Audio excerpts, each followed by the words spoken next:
ಎಲ್ರಿಗೂ ನಮಸ್ಕಾರ. ಅಡ್ವಾನ್ಸ್ ಆಗಿ ಹೊಸ ವರ್ಷದ ಶುಭಾಶಯಗಳು. ಹಾಗೂ ಹೇಳಬೇಕು ಅಂದರೆ ಈ ಸಿನಿಮಾ ನಮಗೆ ಬಿಸ್ನೆಸ್ ಅಲ್ಲ, ಒಂಥರ ಎಮೋಷನ್ಸು.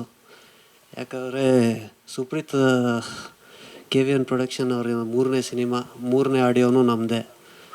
ಪ್ರೇಮ್ ಸರ್ ಅವರ ಮ್ಯೂಸಿಕ್ ಬಗ್ಗೆ ಮಾತಾಡೋಂಗಿಲ್ಲ. ಯಾಕಂದರೆ ಪ್ರತಿ ಸಿನಿಮಾ ಒಂದು ಹಿಟ್ ಆಗುತ್ತೆ ಅನ್ನೋದೊಂದು 100 ಅಲ್ಲ 1000% ಕಾನ್ಫಿಡೆನ್ಸಲ್ಲಿ ಮಾಡ್ತಾರೆ, ಅಷ್ಟು ವರ್ಕ್ ಮಾಡ್ತಾರೆ.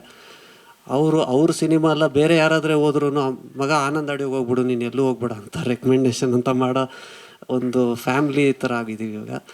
ಅರ್ಜುನ್ ಸರ್ 2024 ಸ್ಟಾರ್ಟ್ ಆಗಿದ್ದು ಉಪಾಧ್ಯಕ್ಷೆಯಿಂದ, ಮುಗಿತಾ ಇದೆ ನಿಮ್ಮ ಮ್ಯೂಸಿಕ್ಕಿಂದನೇ. ಸೊ ಒಂಥರ ಜರ್ನಿ ಹಂಗೆ ಮಧ್ಯದಲ್ಲಿ ಕೃಷ್ಣನ್ ಪ್ರಣಯಂ ಸಖಿ ಆ ಥರ ಒಂದು ಒಳ್ಳೆ, ಅಂದರೆ ನಮ್ಮದು ಅವ್ರದ್ದು ಮ್ಯಾಕ್ಸಿಮಮ್ ಮ್ಯೂಸಿಕ್ ಎಲ್ಲ ನಮ್ಮ ಹತ್ರನೇ ಇದೆ. ಆಮೇಲೆ ಧ್ರುವ ಸರ್ ಅವ್ರದ್ದು ಫಸ್ಟ್ ಜರ್ನಿ ನಮ್ಮದು ಅವ್ರದ್ದು ಸ್ಟಾರ್ಟ್ ಆಗಿದ್ದು ಅದ್ದೂರಿಯಿಂದ.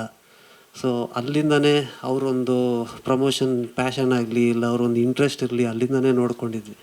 ಸೊ ಇಡೀ ತಂಡ ಒಂದು ಸಿನಿಮಾನ ಎಷ್ಟು ಇಂಟ್ರೆಸ್ಟಾಗಿ ಮಾಡುತ್ತೋ ಅಷ್ಟು ಟೈಮ್ ಅವರು ಒಂದು ಪ್ರಮೋಷನ್ಗೆ ಅಂತ ಮಾಡ್ತಾರೆ. ಸೊ ಯಾವಾಗಲೂ ಒಂದು ಸಾಂಗ್ ರಿಲೀಸ್ ಮಾಡೋದಕ್ಕೆ ನಾವು ಮೋಸ್ಟ್ಲಿ 3-4 ಸಲ ಮೀಟಿಂಗ್ ಮಾಡಿದ್ದೀವಿ. ಏನು ಮಾಡಬೇಕು, ಯಾವ ಥರ ಪ್ರಮೋಟ್ ಮಾಡಬೇಕು, ಯಾವ ಟೈಮಲ್ಲಿ ರಿಲೀಸ್ ಮಾಡಬೇಕು. ಸೊ ಅಷ್ಟೊಂದು ಇಂಟ್ರೆಸ್ಟ್ ಇರುತ್ತೆ. ಸೊ ಇದೊಂದು ಬರೀ ಕನ್ನಡ ಅಂತಲ್ಲ, ಈವನ್ ನೀವು ನೋಡಿದ್ರೆ ಬೇರೆ ಲ್ಯಾಂಗ್ವೇಜಲ್ಲಿ ನಾವು ಸುಮ್ಮನೆ ಮಾಡಿಬಿಡ್ತೀವಿ ಅಂತಲ್ಲ, ಇವರು ಸಿಂಗರ್ಸ್ನೂ ಬೇಕು ಅಂದ್ಬಿಟ್ಟು ಅಷ್ಟು ಒಳ್ಳೊಳ್ಳೆ ಸಿಂಗರು. ಇದು ಜಸ್ಟ್ ಒಂದು ಸಾಂಗ್ ನೀವು ಕೇಳಿದ್ದೀರಾ, ಇನ್ನೂ ಬರ್ತಿರೋ 4-5 ಸಾಂಗ್ಗಳನ್ನು ನೀವು ಸಿ ಒಂದು ದೊಡ್ಡ ಸಿಂಗರ್ಗಳೇ ಬೇರೆ ಬೇರೆ ಲ್ಯಾಂಗ್ವೇಜಲ್ಲಿ ಅವ್ರವ್ರು ಯಾರಿದ್ದಾರೆ ಒಳ್ಳೊಳ್ಳೆ ಸಿಂಗರ್ ತೊಗೊಂಡೆ ಲಿರಿಕ್ಸಿಸ್ ತೊಗೊಂಡೆ ಮಾಡಿದ್ದಾರೆ. ಸೊ ಮೇಡಮ್ ಹಂಗೆ ಆಲ್ರೆಡಿ UI ಸಕ್ಸಸ್ಸಲ್ಲೇ ಇದ್ದಾರೆ, ಹಂಗೆ ಅದು ಕ್ಯಾರಿ ಆಗುತ್ತೆ ನಿಮಗೆ.